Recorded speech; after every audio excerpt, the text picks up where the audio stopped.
बिस्मिल्लाहिर्रहमानिर्रहीम अस्सलाम वालेकुम माय डियर स्टूडेंट्स। आज की इस वीडियो में मैं आपके साथ class 9th biology chapter 7 bioenergetics के कंप्लीट जो चैप्टर है, इस चैप्टर के जो शॉर्ट क्वेश्चंस हैं और एक्सरसाइज के शॉर्ट क्वेश्चंस हैं, उन शॉर्ट क्वेश्चंस को आज की इस वीडियो में हम कवर करेंगे। देखिए बच्चे, सबसे पहले हमारे पास जो इस चैप्टर का शॉर्ट क्वेश्चंस है दैट इज़ बायो इनर्जेटिक्स। देखिए, जो बायो इनर्जेटिक्स है ये बेसिकली दो अल्फाज का इम्तजाज है, यानी कि ये दो अल्फाज से मिलकर बना हुआ है। इसमें हमारे पास एक जो वर्ड है वो है जी बायोज़, और जो दूसरा है वो हमारे पास है जी इनर्जेटिक्स। जो वर्ड बायोज़ है, बायोज़ का मीन होता है लाइफ। ये एक ग्रीक वर्ड से डिराइव किया हुआ है बायोज़। बायोज़ का मीन क्या होता है? लाइफ या लिविंग ऑर्गेनिजम्स। और जो इनर्जेटिक्स है, इनर्जेटिक्स का मीन होता है transformation of energy. Transformation of energy. तो अगर आप इसकी डेफिनेशन देखें तो bioenergetics is the study of energy relationship. Energy relationship का, एनर्जी का जो आपस में एक ताल्लुक़ है, and energy transformation in living organisms. जो लिविंग ऑर्गेनिजम्स हैं, जो ज़िंदा जानदार हैं, उन ज़िंदा जानदारों में जो एनर्जी का एक रिलेशनशिप है और जो एनर्जी का ट्रांसफॉर्मेशन है, इस प्रोसेस को हम नाम देते हैं बायो इनर्जेटिक्स। अच्छा, इसको मज़ीद हम समझने के लिए यहाँ देखिए बेटा, सबसे पहले हमारे पास क्या है जी, सोलर एनर्जी है। तो इस सोलर एनर्जी को जो प्लांट्स होते हैं वो बेसिकली क्या करते हैं, इसको यूज़ करते हैं। और एज़ यू नो दैट कि solar energy is the main source of energy. It is the main source of energy. तो इसमें बेसिकली क्या है कि जो कार्बन डाइऑक्साइड है, ये कार्बन डाइऑक्साइड प्लांट्स क्या करते हैं, हमारा जो एटमॉस्फेयर है, हमारा जो माहौल है, वहाँ से लेते हैं। जबकि जो हमारे पास वाटर है, ये रूट्स की मदद से, ये ज़मीन से क्या करते हैं, प्लांट हासिल करते हैं। और जब कार्बन डाइऑक्साइड की बेसिकली क्या होगी, रिडक्शन होगी, तो इससे हमारे पास क्या बनेगा, फूड स्टफ़, यानी कि हमारे पास जो है वो कार्बोहाइड्रेट्स, ग्लूकोज बनेगा। अब जब इसी यानी फूड स्टफ़ की क्या होती है, ऑक्सीडेशन होती है। तो ऑक्सीडेशन के नतीजे में, यानी जब खुराक की ऑक्सीडेशन होती है, तो इस प्रोसेस को हम नाम देते हैं रेस्पिरेशन का। तो इस दौरान इसमें से क्या होती है, हीट एनर्जी जो है वो जो कुछ एनर्जी जो है वो हीट की फॉर्म में जो है वो यहाँ रिलीज़ होती है। अच्छा, कुछ एनर्जी को जो है वो स्टोर किया जाता है in the form of ATP, यानी कुछ एनर्जी जो है वो एज अ पोटेंशियल एनर्जी की सूरत में स्टोर हो जाती है, और कुछ एनर्जी को ट्रांसफार्म किया जाता है इनटू द काइनेटिक एनर्जी, और जिसे डिफरेंट एक्टिविटीज़ के लिए, डिफरेंट वर्क के लिए जो है वो इसको यूज़ किया जाता है। यानी कि एक्टिव ट्रांसपोर्ट के लिए, मेंटेनेंस के लिए, केमिकल सिंथेसिस, कोई यानी कि डीएनए तैयार होना है सेल के अंदर, आरएनए बनना है, प्रोटीन बनना है, कोई भी मॉलिक्यूल्स जब क्या करता है सेल के अंदर आता है, जिसे हम कहते हैं एंडोसाइटोसिस, या सेल से बाहर जाता है, तो उस दौरान भी एनर्जी क्या होती है, यूज़ होती है। अच्छा, तो ये जो यहाँ पे अगर आप देखें तो यहाँ पे एनर्जी की क्या हो रही है, ट्रांसफॉर्मेशन हो रही है। जब यहाँ पे एनर्जी जो है वो बनती है, तो जब ग्लूकोज़ के अंदर एनर्जी होगी तो इसको हम नाम देंगे केमिकल एनर्जी के अंदर। कुछ एनर्जी जो है वो क्या हो जाती है, स्टोर होती है, और कुछ एनर्जी जो है वो डिफरेंट एक्टिविटीज़ के लिए जो है वो यूज़ हो जाती है, और कुछ एनर्जी जो है वो हीट की फॉर्म में रिलीज़ होती है।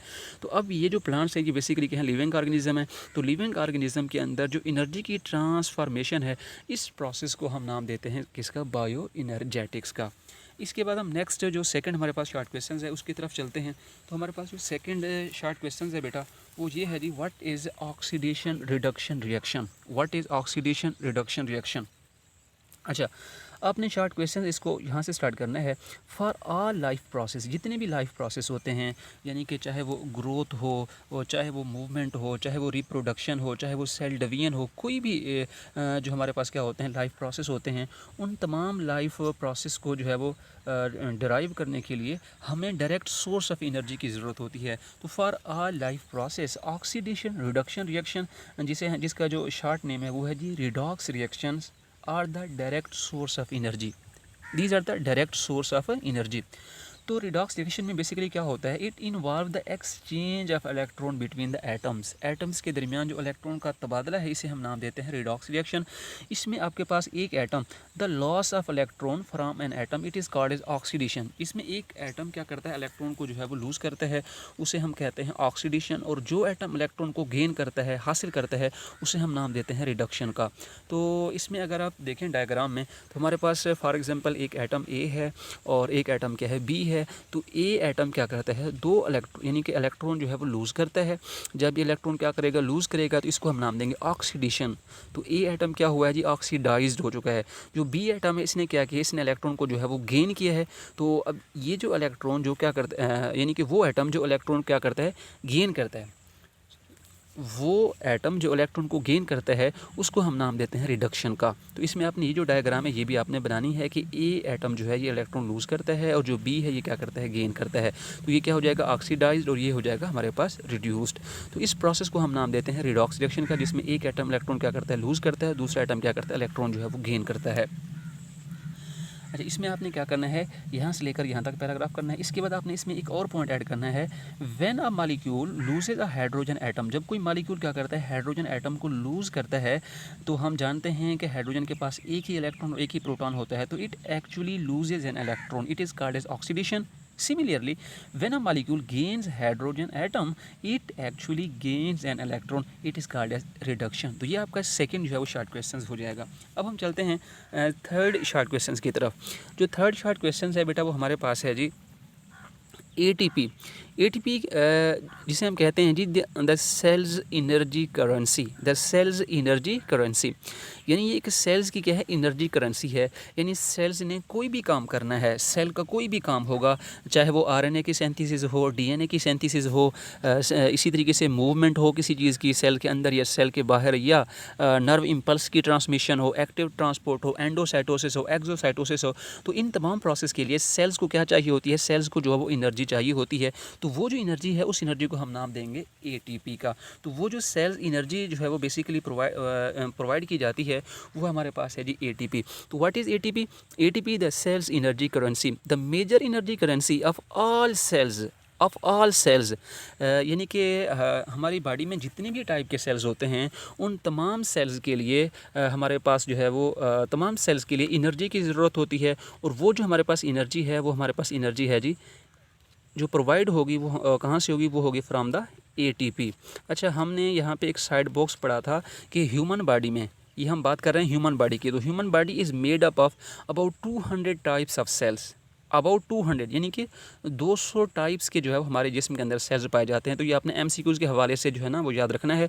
तो हमने ये देखा कि हमारी जो है ना जितनी भी हमारे बॉडी के सेल्स होते हैं, चाहे कोई भी लिविंग ऑर्गेनिज्म होता है, तो उसे काम करने के लिए, कोई भी वर्क परफॉर्म करने के लिए एनर्जी चाहिए होती है। तो वो एनर्जी बेसिकली जो है ना वो कौन सी हमारे पास है, वो हमारे पास है जी ATP।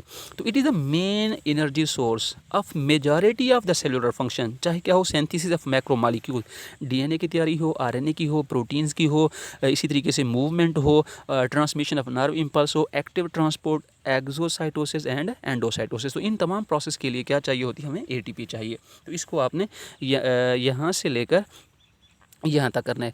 अच्छा, the major energy currency of all cell is a nucleotide. अच्छा, जो हमारे पास क्या है, ये एक न्यूक्लियोटाइड है जिसका मुकम्मल नेम है एडिनोसाइन ट्राईफॉस्फेट। इसका जो फुल फॉर्म है वो है जी एडिनोसाइन ट्राईफॉस्फेट, या जिसे हम नाम देते हैं ATP का। तो ये आपका शॉर्ट क्वेश्चन हो जाएगा, व्हाट इज़ ATP, या इसके जो सेलुलर फंक्शन है, what are the cellular function of ATP। तो भी आपने ये फर्स्ट पैराग्राफ करना है। अगर आ जाए व्हाट इज़ ATP, तो भी आपने ये पैराग्राफ करना है। ATP का मुकम्मल नाम क्या है जी, एडिनोसाइन ट्राईफॉस्फेट, एडिनोसाइन ट्राईफॉस्फेट। अब हम इस चैप्टर का जो फोर्थ शॉर्ट क्वेश्चन है वो हम डिस्कस करेंगे। डिस्कस करेंगे। तो फोर्थ जो शॉर्ट क्वेश्चन है, हु डिस्कवर्ड ATP, ATP को किसने डिस्कवर किया था? तो ATP was discovered in 1929 by Karl Lohmann ने इसको क्या किया, डिस्कवर किया। And was propose to be the main energy transfer molecules in the cell. एक सेल के अंदर जो मेन एनर्जी ट्रांसफ़र मालिक्यूल है, ये बेसिकली जो है वो डिस्क्राइब किया था, प्रपोज किया था एक नोबल इनाम याफ्ता हमारे पास हैं फ्रिट्स लिपमैन इन 1941 में। यानी कि 1941 में फ्रिट्स लिपमैन ने ये बताया था कि जो ATP है ये हमारे पास क्या है, एक मेन एनर्जी जो है वो ट्रांसफ़र मालिक्यूल है। अच्छा, इसके बाद हमारे पास शॉर्ट क्वेश्चन है नंबर 5। ये बड़ा इंपॉर्टेंट शॉर्ट क्वेश्चन है, ये भी इंपॉर्टेंट शॉर्ट क्वेश्चन है, ठीक है। इसी तरीके से जो बायो एनर्जेटिक्स की डेफिनेशन है वो भी इंपॉर्टेंट है, और ये ऑक्सीडेशन रिडक्शन जो है ये भी इंपॉर्टेंट शॉर्ट क्वेश्चन है। अच्छा, इसमें ये जो सब यूनिट ऑफ ATP ये मोस्ट इंपॉर्टेंट है। अच्छा, यहाँ पे मैंने मेंशन भी कर दिया है, very very important short question. अच्छा, ये आपसे पूछते हैं कि right the sub unit of ATP।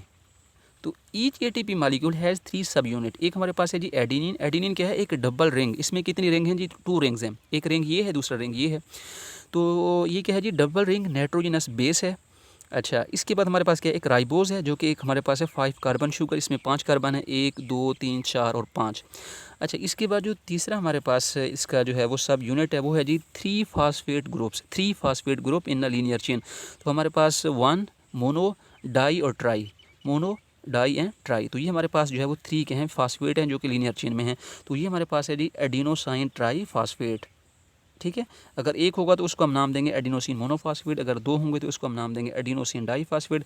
अगर तीनों फास्फेट होंगे तो उसको हम नाम देंगे एडिनोसाइन ट्राईफॉस्फेट। अच्छा, अब हम चलते हैं नेक्स्ट जो हमारे पास इंपॉर्टेंट शॉर्ट क्वेश्चंस है उसकी तरफ। ये आपने एमसीक्यूज़ के हवाले से याद रखना है कि जब हम एटीपी को जो है ना वाटर की प्रेजेंस में ब्रेक करते हैं तो इससे हमारे पास क्या बनता है? एडीपी बनता है, इनऑर्गेनिक फास्फेट बनता है, और इसमें से जो एनर्जी रिलीज़ होती है वो हमारे पास है 7.3 किलो कैलोरीज पर मोल। ठीक है। अच्छा, इसके बाद हम नेक्स्ट शॉर्ट क्वेश्चन डिस्कस करते हैं, दैट इज़ फोटोसिंथेसिस। ये भी बड़ा इंपॉर्टेंट शॉर्ट क्वेश्चन है। अच्छा देखिए, फोटोसिंथेसिस क्या होता है? फोटो का मीन होता है वैसे लाइट, और सिंथेसिस का मीन ये होता है कि जब प्लांट्स क्या करते हैं, सनलाइट को यूज़ करते हुए हवा से कार्बन डाइऑक्साइड और ज़मीन से वाटर को यूज़ करते हैं। तो इस प्रोसेस के थ्रू वो अपनी खुराक तैयार करते हैं, और इस प्रोसेस को हम नाम देते हैं फोटोसिंथेसिस का। Photosynthesis is the synthesis of glucose from carbon dioxide and water in the presence of sunlight and chlorophyll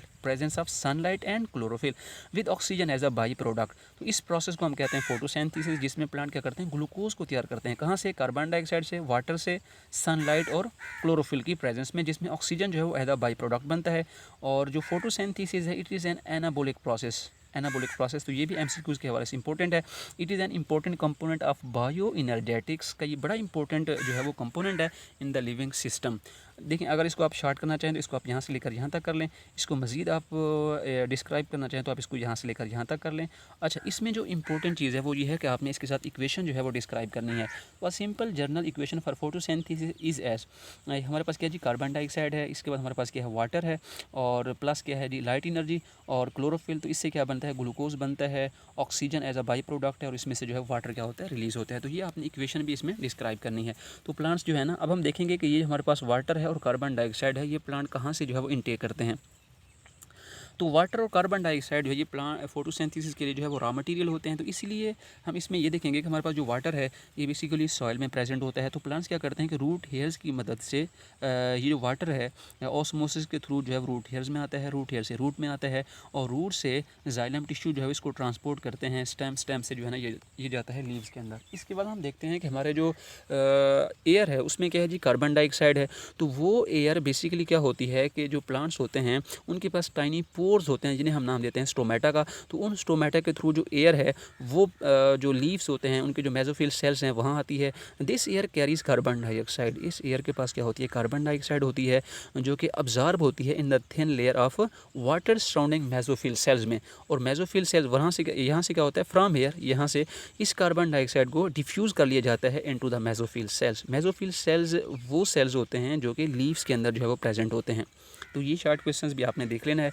इसके साथ साइड एक बॉक्स है जो कि ऑब्जेक्टिव के हवाले से आपने देखना है कि स्टोमेटा जो होते हैं they just cover only 1 to 2%, but they allow much air. ये बहुत ज़्यादा हवा को क्या करते हैं? अंदर आने की, टू पास थ्रू देम, आने की जो है वो इजाज़त देते हैं। अच्छा, इसके बाद हम देखते हैं यानी कि हवा को जो है वो क्रॉस होने में, अंदर से बाहर और बाहर से अंदर और अंदर से बाहर आने जाने में इसको जो है वो परमिशन देते हैं, इजाज़त देते हैं। अच्छा, इसके बाद हम देखते हैं जी, यहाँ पे एक इंपॉर्टेंट शॉर्ट क्वेश्चन है, difference between light reaction and dark reactions. अच्छा, हमारे पास है जी फोटोसिंथेसिस जो है ये 2 फेजेस में अकर होता है। जो फर्स्ट फेज़ है इसे हम कहते हैं लाइट रिएक्शन, और जो सेकंड फेज़ है इसे हम कहते हैं डार्क रिएक्शन। अच्छा, फर्स्ट फेज़ में क्या होता है? फर्स्ट फेज़ में ये होता है कि जो लाइट एनर्जी है इसको कैप्चर किया जाता है, यानी जो सूर्य से आने वाली जो लाइट एनर्जी है इसको कैप्चर किया जाता है, और इसे यूज़ किया जाता है हाई एनर्जी मॉलिक्यूल्स बनाने के लिए, यानी एटीपी और एनएडीपीएच को बनाने में इसको इस्तेमाल किया जाता है। अब ये जो रिएक्शंस होते हैं इनको हम क्या कहते हैं? लाइट रिएक्शन कहते हैं, क्योंकि ये डायरेक्ट जो है वो सनलाइट को यूज़ करते हैं। और ये रिएक्शन कहाँ होते हैं? They can take place on the thylakoid membrane of chloroplast. तो क्लोरोप्लास्ट की जो थैलाकोइड मेम्ब्रेन होती है उसमें ये रिएक्शन जो है वो टेक प्लेस होते हैं।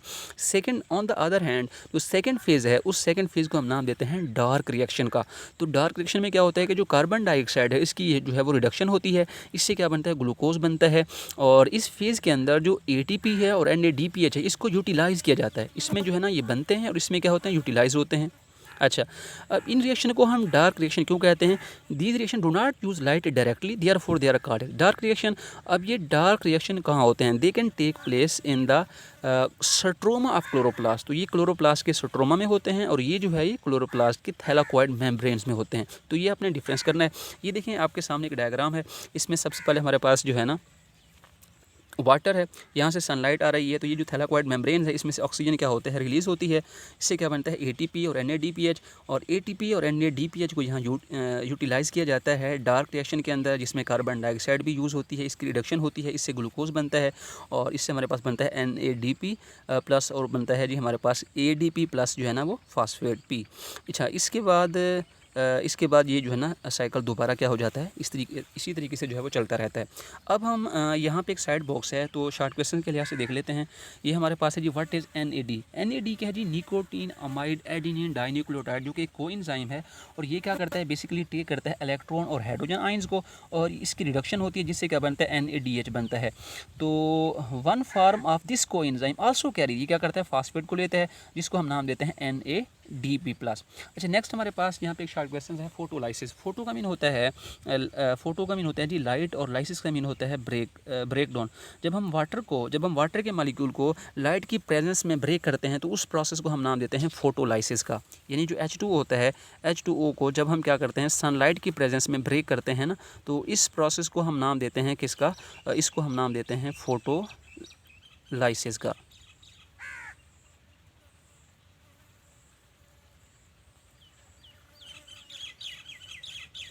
इस प्रोसेस को हम नाम देते हैं फोटोलाइसिस, जिसमें हम बेसिकली क्या करते हैं, सनलाइट की प्रेजेंस में जब वाटर के मॉलिक्यूल को ब्रेक किया जाता है तो इस प्रोसेस को हम नाम देते हैं फोटोलाइसिस।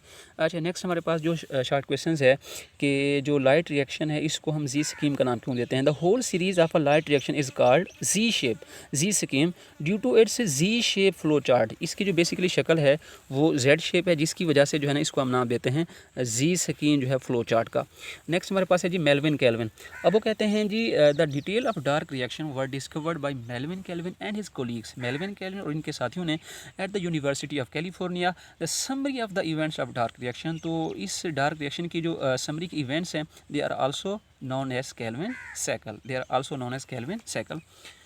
इसके बाद अच्छा, ये MCQs के हवाले से इंपॉर्टेंट है। Calvin was awarded Nobel prize in 1961 for his work on the detail of photosynthesis. तो इसने जो है ना बेसिकली क्या किया था, फोटोसिंथेसिस के इसने क्योंकि फोटोसिंथेसिस के ऊपर जो है ना बहुत काम किया था, जिसकी बुनियाद पर इसे जो है वो नोबेल प्राइज़ से नवाजा गया। नेक्स्ट हमारे पास जो इंपॉर्टेंट शॉर्ट क्वेश्चंस है वो है जी हमारे पास फोटो सिस्टम है, इसके बाद पिगमेंट है। अच्छा, ये तो हमारे पास जो फोटोसिंथेटिक पिगमेंट्स जो होते हैं, यानी जो फोटोसिंथेटिक पिगमेंट है जिसमें क्लोरोफिल है, हमारे पास क्लोरोफिल A है, B है, कैरोटिनॉइड है, ज़ेंथोफिल्स हैं, जितने भी फोटोसिंथेटिक पिगमेंट्स हैं जब वो ऑर्गेनाइज्ड होते हैं in the form of cluster, इसको हम नाम देते हैं फोटो सिस्टम का। तो क्लोरोफिल A जो है it is the main photosynthetic pigments. जो अदर पिगमेंट्स हैं उसे हम कहते हैं एसोसिएटरी पिगमेंट, जिसमें शामिल है क्लोरोफिल B है, कैरोटिनॉइड्स है। तो क्लोरोफिल्स क्या करते हैं, observe mainly blue and red lights. अच्छा, इसके बाद हमारे पास है पिगमेंट। पिगमेंट क्या होते हैं, वो सब्सटेंस होते हैं दैट ऑब्जर्व विजिबल लाइट को जो क्या करते हैं, ऑब्जर्व करते हैं। और डिफरेंट जो पिगमेंट्स होते हैं वो डिफरेंट वेवलेंथ की लाइट को क्या करते हैं, ऑब्जर्व करते हैं। नेक्स्ट हमारे पास है लिमिटिंग फैक्टर की डेफिनेशन। देखिए, एनी इन्वायरमेंटल फैक्टर्स, हमारे जो इन्वायरमेंटल फैक्टर हैं इसमें से कोई भी ऐसा फैक्टर जिसकी क्या हो जाए, अब्सेंस हो जाए या उसकी डेफिशिएंसी हो जाए, तो वो क्या करते हैं, वो मेटाबॉलिक जो रिएक्शन होते हैं फोटोसिंथेसिस के उसको क्या करते हैं, ये कम कर देते हैं। तो उस फैक्टर को हम नाम देंगे लिमिटिंग फैक्टर का। तो इसमें क्या हो सकता है, इसमें लाइट इंटेंसिटी हो सकती है, यानी अगर लाइट की इंटेंसिटी क्या होगी, कम होगी, या टेम्परेचर है, कंसंट्रेशन ऑफ कार्बन डाइऑक्साइड है, एंड अवेलेबिलिटी ऑफ वाटर है। तो these factor are called as limiting factor for photosynthesis. अच्छा, इसके बाद हम डिस्कस करते हैं, यहाँ पे शॉर्ट क्वेश्चंस है। Define cellular respiration.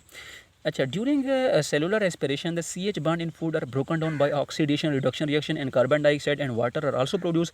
The cellular energy yielding process is called as cellular respiration. अच्छा, इसमें क्या होता है, बेसिकली इसमें जो आपके पास देखेंगे इक्वेशन है जी, ग्लूकोज हमारे पास, इस ग्लूकोज को ऑक्सीजन की प्रेजेंस में ब्रेक किया जाता है, यानी CH बॉन्ड को ब्रेक किया जाता है, जिससे क्या बनती है, कार्बन डाइऑक्साइड बनती है, वाटर बनता है और इसमें से एनर्जी भी रिलीज़ होती है। इस प्रोसेस को हम नाम देते हैं किसका, सेलुलर रेस्पिरेशन का। यहाँ पे डिफरेंस है between aerobic and anaerobic respiration. The cellular respiration occur in the presence of oxygen, वो रेस्पिरेशन जो ऑक्सीजन की प्रेजेंस में होती है इसे हम कहते हैं एरोबिक रेस्पिरेशन, और वो रेस्पिरेशन जो अब्सेंस ऑफ ऑक्सीजन में होती है उसे हम कहते हैं एनएरोबिक रेस्पिरेशन। अच्छा, इसके बाद हमारे पास है जी ये एनएरोबिक रेस्पिरेशन। वैसे तो ये इंपॉर्टेंट लॉन्ग क्वेश्चन है, लेकिन ये शॉर्ट क्वेश्चन में आ जाता है कि अल्कोहलिक फर्मेंटेशन क्या है और लैक्टिक एसिड फर्मेंटेशन क्या है। It occur in bacteria and yeast, ये एमसीक्यूज के हवाले से इंपॉर्टेंट है कि जो अल्कोहलिक फर्मेंटेशन है ये बैक्टीरिया और यीस्ट में होती है। एनएरोबिक रेस्पिरेशन की इस टाइप में क्या होता है कि जो पैरुविक एसिड है इसको जो है वो तोड़ दिया जाता है अल्कोहल के अंदर और कार्बन डाइऑक्साइड के अंदर। तो ये हमारे पास क्या है जी, पैरुविक एसिड है C3H4O3, और इसे ब्रेक किया जाता है कि इसके अंदर alcohol C2H5OH plus carbon dioxide के अंदर। इसके बाद है जी lactic acid fermentation. Lactic acid fermentation जो है वो ह्यूमंस और दूसरे जो एनिमल्स होते हैं, ह्यूमंस के जो स्केलेटल मसल्स होते हैं उनमें ये होता है। कब होता है जी, during the extreme physical activities. लेकिन also occur in bacteria present in milk, वो बैक्टीरिया जो कि मिल्क में प्रेजेंट होते हैं उनके अंदर भी ये प्रोसेस होता है। In this type of anaerobic respiration each pyruvic acid molecule, यानी हर एक पैरुविक एसिड जो मालिक्यूल होता है उसको कन्वर्ट किया जाता है किसके अंदर, इसको जो है वो कन्वर्ट किया जाता है लैक्टिक एसिड के अंदर, यानी पैरुविक एसिड को चेंज किया जाता है किसके अंदर, लैक्टिक एसिड के अंदर। इसके बाद यहाँ पे शॉर्ट क्वेश्चन है, डिफाइन एनारोब्स। देखिए इवन टुडे, यानी कि हत्ता कि आज जब हमारे पास फ्रीली जो है वो ऑक्सीजन अवेलेबल है, तो कुछ जो ऑर्गेनिज्म है जिसमें कुछ बैक्टीरिया हैं, कुछ फंजाई हैं, ये बेसिकली जो एनर्जी है वो एनएरोबिक रेस्पिरेशन से हासिल करते हैं। इसलिए इन जानदारों को हम नाम देते हैं एनएरोब्स का, एनएरोब्स का। तो इसकी जो आप क्या करेंगे, इसकी जो एग्जांपल है वो हमारे पास क्या है, some bacteria and some fungi. अच्छा, इसके बाद हमारे पास नेक्स्ट जो शॉर्ट क्वेश्चंस है ये लॉन्ग क्वेश्चन के हवाले से जो है ना अहम है। वैसे आ सकता है व्हाट इज़ ग्लाइकोलाइसिस, क्या होता है। ग्लाइकोलाइसिस जो है वो बेसिकली अकर होता है किसमें, साइटोप्लाज्म में, और इस स्टेप के लिए ऑक्सीजन जो है वो ज़रूरी नहीं होती। दैट इज़ वाई ये दोनों कंडीशन में हो सकती है, ये एरोबिक रेस्पिरेशन में भी हो जाता है और एनएरोबिक रेस्पिरेशन में भी हो जाता है। अच्छा, ग्लाइकोलाइसिस में क्या होता है कि जो ग्लूकोज मालिक्यूल है इसको तोड़ दिया जाता है into the 2 molecule of pyruvic acid. तो ये शॉर्ट क्वेश्चन में आपसे पूछ सकते हैं व्हाट इज़ ग्लाइकोलाइसिस। अच्छा, इसी तरीके से क्रैब साइकिल भी फिर पूछ सकते हैं। क्रैब साइकिल में हमारे पास क्या होता है कि जो पैरुविक एसिड मालिक्यूल है, पैरुविक एसिड मालिक्यूल है, इसकी मुकम्मल क्या होती है, ऑक्सीडेशन होती है, जिससे क्या बनता है, ATP बनता है, NADH बनता है और FADH2 बनता है। क्रैब साइकिल में दाखिल होने से पहले जो पैरुविक एसिड मालिक्यूल होता है इसे 2 कार्बन कंपाउंड में चेंज होना पड़ता है, जिसे हम नाम देते हैं जी एसिटाइल कोएंजाइम A। यहाँ एक शॉर्ट क्वेश्चन है, what is FAD, flavin adenine dinucleotide. ये एक कोएंजाइम है और ये क्या करता है, ये 2 जो है वो हाइड्रोजन हासिल करता है, जिससे जो है ना इसकी रिडक्शन होती है। और ये हमारे पास जो है ना FAD, यहाँ गलती से NAD लिखा हुआ है, ये FAD से कन्वर्ट हो जाएगा किसके अंदर जी, FADH2 के अंदर, FADH2 के अंदर, ठीक है। अच्छा, इसके बाद हमारे पास जो इसके बाद हमारे पास जो शॉर्ट क्वेश्चन है ये शॉर्ट और लॉन्ग दोनों के लिहाज से इंपॉर्टेंट है। तो डिफरेंस है बिटवीन फोटोसिंथेसिस एंड रेस्पिरेशन। देखिए इसमें अगर हम फर्स्ट जो है करेक्टरिस्टिक्स देखें तो हमारे पास है जी मेटाबॉलिज्म। तो फोटोसिंथेसिस जो है ये एनाबॉलिक प्रोसेस है, क्योंकि इसमें स्मॉल मालिक्यूल मिलकर एक जो है ना बड़ा मालिक्यूल बनाते हैं। जो रेस्पिरेशन ये कैटाबॉलिज्म है, जिसमें बड़े मालिक्यूल टूटकर छोटे मालिक्यूल में कन्वर्ट होते हैं। एनर्जी इन्वेस्टमेंट या एनर्जी प्रोडक्शन, इसमें लाइट एनर्जी को स्टोर किया जाता है बॉन्ड एनर्जी में, इसमें बॉन्ड एनर्जी को क्या किया जाता है, ट्रांसफॉर्म किया जाता है केमिकल एनर्जी ऑफ ATP में। अच्छा, इसमें कौन कौन से ऑर्गेनिज्म हैं जो फोटोसिंथेसिस कर सकते हैं और रेस्पिरेशन करते हैं, some bacteria, all algae and all plant. जबकि जो रेस्पिरेशन है ये एक ऑल ऑर्गेनिज्म है, दुनिया में जितने भी जानदार हैं उन तमाम जानदारों में क्या होती है, ये रेस्पिरेशन होती है। और साइट ऑफ अकरेंस है कि ये कहाँ होता है, ये होता है क्लोरोप्लास्ट में, ये होता है साइटोप्लाज्म और माइटोकॉन्ड्रिया में। तो ये MCQs के हवाले से भी इंपॉर्टेंट है। टाइम ऑफ अकरेंस कि ये कब होता है, it occur in day time only in the presence of light, it occur all the times. The short और लॉन्ग दोनों लिहाज से आपने इसको देख लेना है। नेक्स्ट हमारे पास है डिफरेंस बिटवीन है जी एरोबिक और एनएरोबिक रेस्पिरेशन। तो इसकी जो प्रॉपर्टीज़ हैं, सबसे पहले जी presence of oxygen. Aerobic respiration में ऑक्सीजन जो है वो इस्तेमाल होती है और एनएरोबिक में ऑक्सीजन इस्तेमाल नहीं होती। इसके बाद जी हमारे पास है जी number of ATP as a net profit, इसमें 36 हैं, इसमें 2 हैं। फाइनल प्रोडक्ट जो हमारे पास क्या है, CO2 H2O है। इसके बाद लैक्टिक एसिड और एथनॉल है, प्लस इसमें से कार्बन डाइऑक्साइड रिलीज होती है। साइट ऑफ अकरेंस तो ग्लाइकोलाइसिस साइटोप्लाज्म में होती है, क्रैब साइकिल और इलेक्ट्रॉन ट्रांसपोर्ट चेन जो है वो माइटोकॉन्ड्रिया में होती है। जबकि हमारे पास जो एनारोबिक रेस्पिरेशन है ये होती है साइटोप्लाज्म में। तो इंपॉर्टेंस की बात करें तो major source of energy for most organism, जबकि जो हमारे पास है anaerobic respiration the source of energy for anaerobic organism, source of energy for aerobic organism in short supply of oxygen, और source of many products such as ethanol, cheese, ETC। अच्छा, अब हम चलते हैं एक्सरसाइज के जो शॉर्ट क्वेश्चंस हैं उनकी तरफ, ठीक है। अच्छा, तो एक्सरसाइज में जो हमारे पास शॉर्ट क्वेश्चंस है, सबसे पहला है जी, why it is said that all life forms are dependent on photosynthesis. तो इसमें आपने फोटोसिंथेसिस वाली जो डेफिनेशन है वही इसमें आपने लिखनी है कि जो फोटोसिंथेसिस है basically is the synthesis of glucose from carbon dioxide and water in the presence of sunlight and chlorophyll with oxygen as a by product. तो इसमें आप लिखेंगे कि ऑल लाइफ फॉर्म्स जो होती हैं ना, सबसे पहले लिखेंगे कि all life forms are dependent on photosynthesis. फिर आप क्या करेंगे, फोटोसिंथेसिस की जो है वो डेफिनेशन लिखेंगे। अच्छा, इसके बाद हमारे पास सेकंड शॉर्ट क्वेश्चन है, what structure and phenomena are involve in intake of carbon dioxide and water by plants. ये मैंने आपसे पहले ही डिस्कस कर दिया है, ठीक है। अच्छा, इसके बाद हमारे पास जो थर्ड शॉर्ट क्वेश्चन है, in what way the respiratory energy is use in the body of organisms. तो इसमें जो ऑक्सीडेशन देखें, द एनर्जी जो कि रिलीज होती है by the process of respiration, it is utilize by the different cellular activities, चाहे वो ग्रोथ हो, मूवमेंट हो, रिप्रोडक्शन हो, सेल डिवीजन हो। तो उन तमाम प्रोसेस के लिए जो है ना, इसको क्या किया जाता है, उस एनर्जी को जो है वो यूज़ किया जाता है, ठीक है। अच्छा, इसके बाद हमारे पास जो लास्ट चार्ट क्वेश्चंस है, what is the importance of anaerobic respiration. तो एनारोबिक रेस्पिरेशन के अंदर हमने एक शॉर्ट क्वेश्चन भी डिस्कस किया है जो कि एनारोब्स है। तो इसमें आपने ये जो है ना 3 से 4 पॉइंट्स बना के आपने इसमें से लिखने हैं। इसमें से जो है ना आपने इसको पॉइंट्स की फॉर्म में जो है ना वो लिख लेना है, ठीक है। तो आपसे इल्तमास है कि हमारे इस चैनल को लाइक और सब्सक्राइब कर दीजिए। Stay blessed, stay connected, and thank you very much.